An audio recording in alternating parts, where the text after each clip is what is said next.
balik lagi dengan aku Miss Ayu. Jadi kita bakal ngebahas beberapa teks yang dia dalam bahasa Indonesia, dan the rest itu paragraf atau soal-soal dalam bahasa Inggris. Kita coba dari soal nomor 1. Itu paragrafnya bahasa Indonesia ya. Langsung aja, di sini ada berapa paragraf? Ada 2 paragraf saja.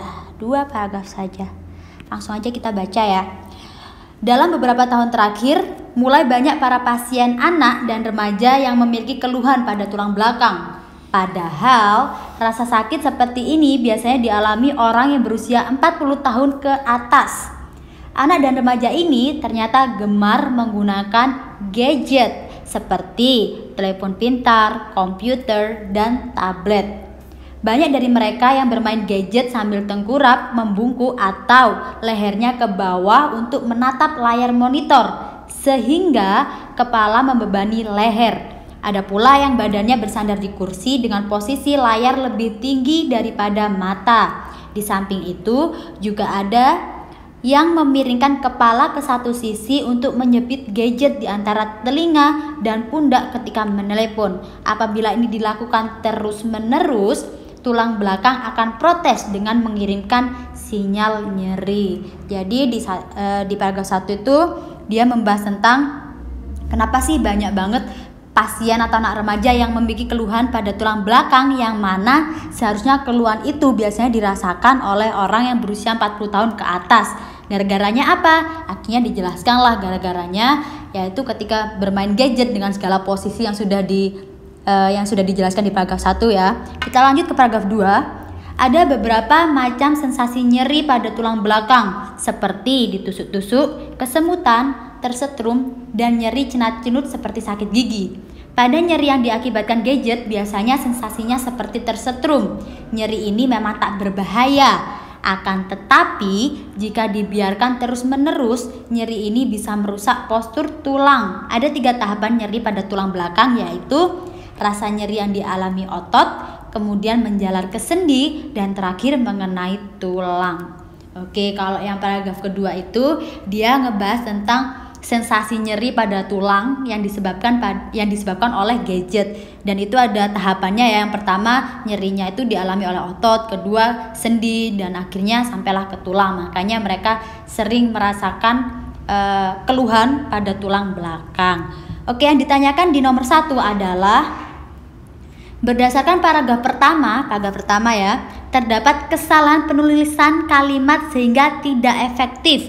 Kalimat tidak efektif, emang kalimat efektif itu seperti apa? Ada beberapa ciri-ciri kalimat efektif. Yang pertama, dia itu tidak ambigu. Tidak ambigu itu apakah artinya tidak ambigu? Berarti dia bermakna atau jelas ya, intinya kita tidak bertanya-tanya lagi tentang makna kalimat tersebut. Yang kedua itu adalah hemat. Apa yang dimaksud hemat? Jadi dia tidak mengulang-ulang kata, atau dia sudah memakai seperti ada paling enggak di satu kalimat tuh ada satu konjungsi kan, atau satu kalimat penghubung. Dia tuh memakai beberapa kayak gitu, sehingga kalimatnya itu tidak menghemat.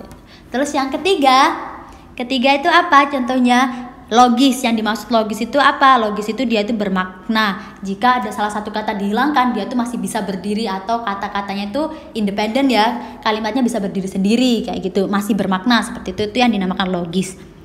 Oke, kita lihat dari pilihan A sampai E. A, penggunaan kata banyak pada kalimat 1. Kata banyak itu ada di sini. Jika kita hilangkan, apakah menghilangkan arti sebenarnya dari kalimat 1 itu? Kita coba ya. Dalam beberapa tahun terakhir, para pasien anak dan remaja yang memiliki keluhan pada tulang belakang, nah, itu artinya sama kan? Pasien anak atau remaja, mereka tuh memiliki keluhan pada tulang belakang. Apakah jika kata banyak itu nggak ada, artinya akan berbeda? Enggak kan, nggak berbeda. Berarti banyak meskipun nggak ada, dia tuh tetap kalimat efektif kalimat tersebut. Berarti bisa jadi ya, kita keep dulu. B, penggunaan kata padahal kalimat 2. Kalimat 2 padahal nih. Kalau padahal dihilangkan, itu apakah menghilangkan maknanya? Iya. Kenapa? Soalnya anak-anak remaja ini kan memiliki keluhan tulang belakang, yang mana rasa sakit itu biasanya itu dialami oleh orang yang berusia 40 tahun. Jadi kalau padahal dihilangkan, itu malah dia ambigu. Jadi tidak ambigu, berarti dia itu kan salah satu di mana kalimat dinyatakan dia itu tidak efektif gitu kan. Berarti B bukan jawabannya, seperti itu. C, penulisan 40 tahun, entah itu 40 tahun angka atau dalam bentuk kalimat itu tidak mempengaruhi dia efektif atau tidak ya. Berarti C juga bukan jawabannya. D, penggunaan kata banyak dari pada kalimat 4. Pada kalimat 4 banyak dari mereka yang bermain gadget. Banyak dari mereka. Ketika kita tidak ada kata-kata banyak dari mereka, berarti kan mereka yang bermain gadget sambil tengkurap, membungkuk atau lehernya. Kita kan inginnya menyampaikan adalah bukan semua dari mereka ya, tapi kebanyakan dari mereka. Jadi kalau seandainya banyak darinya dihilangkan, itu bakal mengurangi makna sebenarnya dari kata-kata atau dari kalimat yang nomor 4 kayak gitu. Berarti juga bukan jawabannya. E, penggunaan kata protes. Nah, kata protes di sini itu sudah dipetik ya kan, dipetik 2. Berarti dia kata-kata yang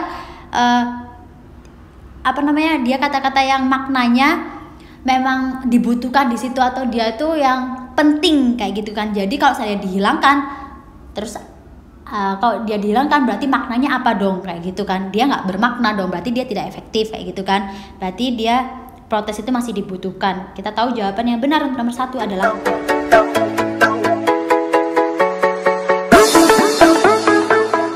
lanjut ke pertanyaan nomor 2. Masih dengan teks yang sama, yaitu nyeri akibat penggunaan gadget ya, posisi penggunaan gadget. Yang ditanyakan di nomor 2 adalah jika pernyataan berikut benar, manakah yang paling mungkin? Ingat ya, yang paling mungkin. Jadi pasti ada yang paling benar atau yang benar. Dan ada juga yang salah kayak gitu kan. Dan yang ditanyakan yang paling mungkin mendukung isi teks tersebut. A, kebiasaan posisi pemakaian gadget yang salah cenderung dilakukan para remaja. Benar ya kan? Soalnya itu dibahas di paragraf 1. Berarti A bukan jawabannya. Soalnya yang dicari adalah yang paling mungkin, bukan yang benar atau yang paling benar. B, orang tua berpengaruh dalam penyebab terjadinya nyeri akibat kebiasaan posisi penggunaan gadget yang salah. Apakah di paragraf 1, di paragraf 2 membahas tentang orang tua juga berpengaruh kayak gitu? Enggak ya. Tetapi seandainya orang tua itu dimasukkan ke dalam paragraf itu, dia mungkin apa tidak? Soalnya kan penggunaan gadget di rumah itu bisa jadi kurangnya pantauan dari orang tua. Ketika orang tua bisa mengatur gitu kan, mengatur anak untuk tidak sering-sering memakai gadget, itu kan juga bisa mengurangi kebiasaan posisi penggunaan gadget yang salah. Kalau seandainya orang tua memantau terus ya. Kalau seandainya tidak, itu akibatnya mereka bakal sering menggunakan posisi bermain gadget yang salah. Jadi apakah orang tua juga bisa menjadi faktor berpengaruh dalam kebiasaan posisi penggunaan gadget? Bisa jadi ya kan. Kita keep dulu untuk yang B. C, rasa nyeri karena salah posisi ketika menggunakan gadget bisa dikurangi dengan rajin berolahraga. Apakah ada pembahasan dengan rajin berolahraga di sini? Maksudnya nggak ada sama sekali. Nggak ada pembahasan tentang bagaimana caranya kita mengurangi rasa sakit yang diakibatkan oleh posisi gadget, yaitu rajin berolahraga. Berarti ini salah ya kan? Berarti bukan. D, anak dan remaja mendominasi pasien yang menimbulkan rasa nyeri akibat kesalahan posisi saat menggunakan gadget. Anak dan remaja mendominasi. Benar ya? Benar. Tetapi yang dicari adalah yang paling mungkin. E, orang tua tidak ada yang merasakan nyeri akibat kesalahan posisi ketika menggunakan gadget. Orang tua tidak ada merasakan nyeri. Ya memang, tetapi dia itu benar kan? Benar. Berarti kita sudah menemukan yang paling mungkin adalah orang tua berpengaruh dalam penyebab. Soalnya itu yang paling mungkin ketika anak-anak bermain gadget di rumah, orang tua juga faktor yang penting. Dia memantau tidaknya orang tua itu juga faktor yang berpengaruh dalam penggunaan posisi gadget kayak gitu kan. Oke, jadi nomor 2 jawabannya adalah B.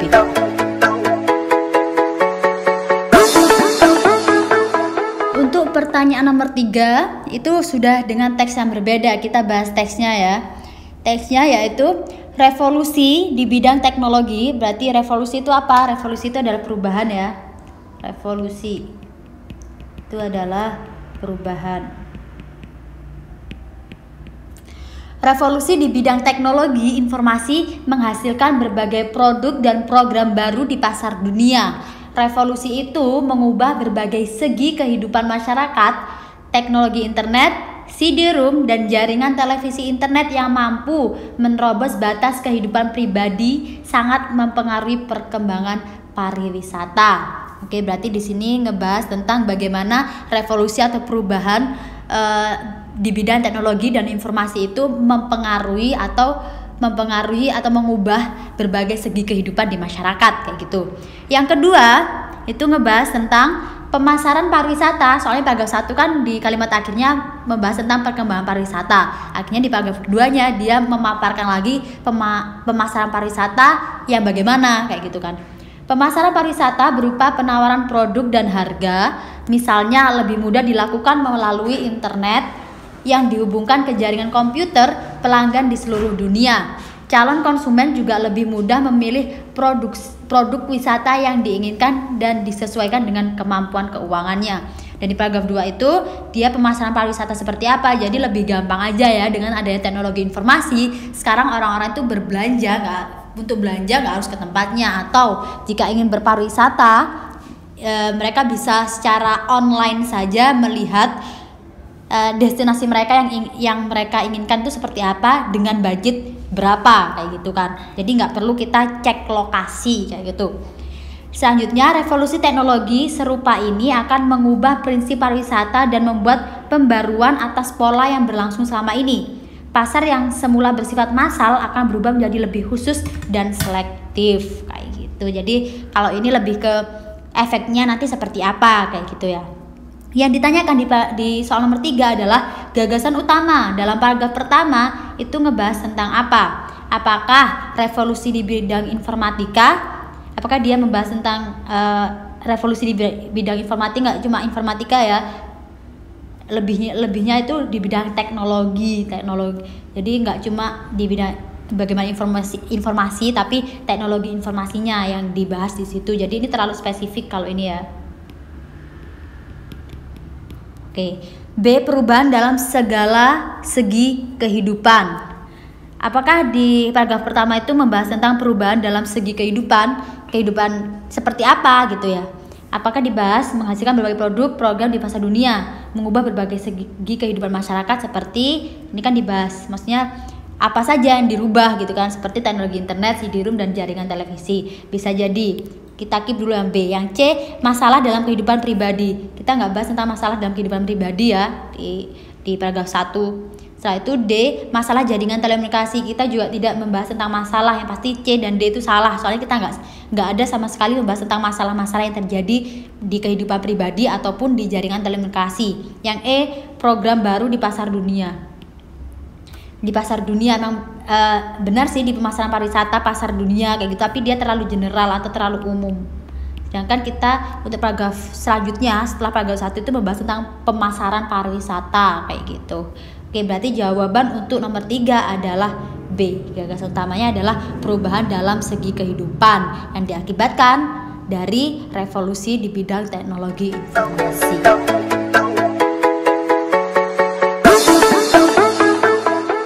Lanjut ke soal nomor 4, yang ditanyakan adalah semula hal berikut dibicarakan dalam kutipan di atas. Berarti kutipan di paragraf ini ya kan.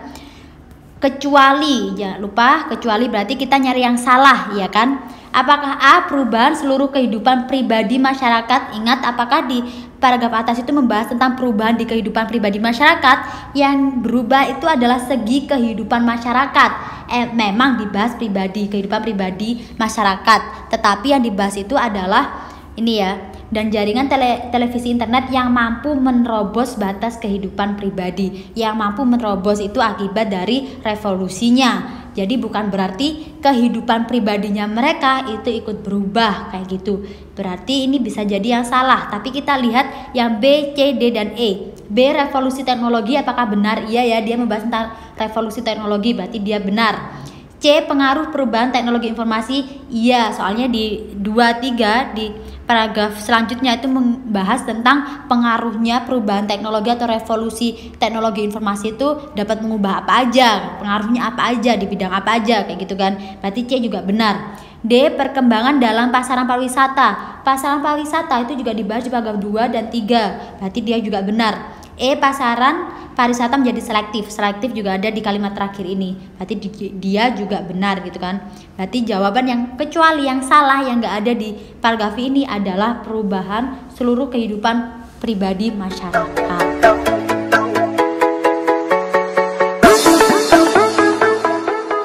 Untuk pertanyaan nomor 5 itu sudah dengan teks yang berbeda, kita jadi bahas teksnya terlebih dahulu atau paragrafnya terlebih dahulu, yaitu pelajar SMP dan SMA memiliki rentan usia 14-17 tahun dan pada umumnya mereka sedang mengalami masa pertumbuhan baik fisik dan sosial maupun emosional. Usia mereka berada pada awal usia remaja. Perkembangan fisik mereka sangat menonjol, namun perkembangan emosi sangat labil akibat dari perubahan fungsi hormon seksualnya yang pesat. Usia pelajar merupakan masa mencari identitas dan fase kebingungan dalam mencari peran, sehingga ada juga yang menyebutnya masa topan dan badai. Di paragraf 1 ngebahas tentang kenapa sih dengan pelajar SMP dan SMA gitu kan mereka mulai berada dalam awal usia remaja, yang mana ketika usia remaja itu mereka mengalami perkembangan fisik yang menonjol tetapi emosinya yang labil kayak gitu ya. Makanya mereka sering mencari identitas, jadi sering ingin melakukan hal-hal yang baru kayak gitu kan di paragraf 1. Paragraf 2 itu dalam proses pencarian identitas jati diri, pelajar memerlukan tempat penyaluran kreativitas yang tepat. Mereka cenderung mencari berbagai cara penyaluran yang selaras dengan usia dan pemahaman mereka. Dampak negatif adalah mereka masih belum dapat mengidentifikasi secara benar peran dalam kehidupannya. Bagi orang dewasa, umumnya mereka cenderung dianggap kontradiksi dan suka mengacau. Permasalahan yang muncul pada masa remaja diantaranya adalah sering tidak masuk sekolah, cenderung berperilaku merusak dan melawan, waktu tidur tidak teratur, dan senang berhalusinasi. Selain itu, mereka mudah frustasi dan depresi. Remaja lebih senang membentuk kelompok-kelompok kecil serta lebih percaya pada kelompoknya daripada orang tuanya. Kayak gitu. Jadi masa itu masa yang labil banget ya. Kita suka melakukan hal-hal yang negatif dan kita tidak bisa mengidentifikasi, maksudnya pelajar itu ya rentan umur segitu itu mengidentifikasi mana yang benar atau mana yang salah gitu. Jadi sering ikut arus saja, kalau mereka merasa nyaman ya mereka lanjutkan entah itu benar atau salah kayak gitu. Yang ditanyakan di nomor 5 adalah simpulan yang paling benar. Ingat yang paling benar berarti ada yang benar, yang hampir salah juga ya. Ada yang paling benar, ada yang benar saja kayak gitu. Tapi kita nyarinya yang ditanyakan adalah yang paling benar. Dari teks di atas adalah A. Usia SMP dan SMA sedang kebingungan dan frustasi mencari figur panutan yang dianggap pantas untuk diteladani sehingga senang berhalusinasi dan mudah depresi. Memang senang berhalusinasi, mudah depresi, tapi nggak ada singgungan tentang mereka frustasi untuk mencari figur panutan. Yang mereka cari adalah tempat penyaluran kreativitas. Jadi A itu salah. Yang B, pelajar usia SMP dan SMA sedang dalam proses pencarian identitas sehingga memerlukan tempat penyaluran yang tepat dan selaras dengan pemahaman mereka. Itu ada ya, penyaluran kreativitas yang tepat. Mereka cenderung mencari berbagai cara penyaluran yang selaras dengan usia dan pemahaman mereka. Dan itu benar-benar, maksudnya dia benar-benar ada di dalam teksnya, dibahas ya gitu kan di paragraf 2. Berarti B adalah jawabannya. Tapi kita buktikan untuk C, D, dan E. C. Usia SMP dan SMA senang membentuk kelompok kecil sehingga lebih percaya pada kelompoknya, sedangkan guru dan orang tua dianggap penghalang. Memang benar, SMP dan SMA itu mereka senang membentuk kelompok kecil, tetapi mereka juga tidak menganggap guru atau orang tua itu sebagai penghalang. Berarti dia salah. Dan D. Pelajar usia SMP dan SMA sedang dalam taraf senang dan berhalusinasi. Senang berhalusinasi, membayangkan yang indah-indah sehingga mereka sering melamun dan mudah frustasi. Memang dia senang berhalusinasi, tetapi tidak ada penjelasan lebih tentang membayangkan yang indah-indah kayak gitu. Jadi ini tambahan yang tidak ada di teks gitu kan, berarti juga bukan jawabannya. E. Usia SMP dan SMA merupakan masa untuk mencari teman sejati sehingga memerlukan tempat penyaluran yang tepat selaras dengan minatnya. Ini memang benar, memerlukan tempat penyaluran yang tepat dan selaras, tetapi bukan untuk mencari teman sejati gitu. Nggak ada pembahasan tentang mencari teman sejati ya. Mereka sukanya yaitu membentuk kelompok-kelompok kecil saja. Berarti E juga bukan jawabannya. Berarti B memang terbukti jawaban dari nomor 5.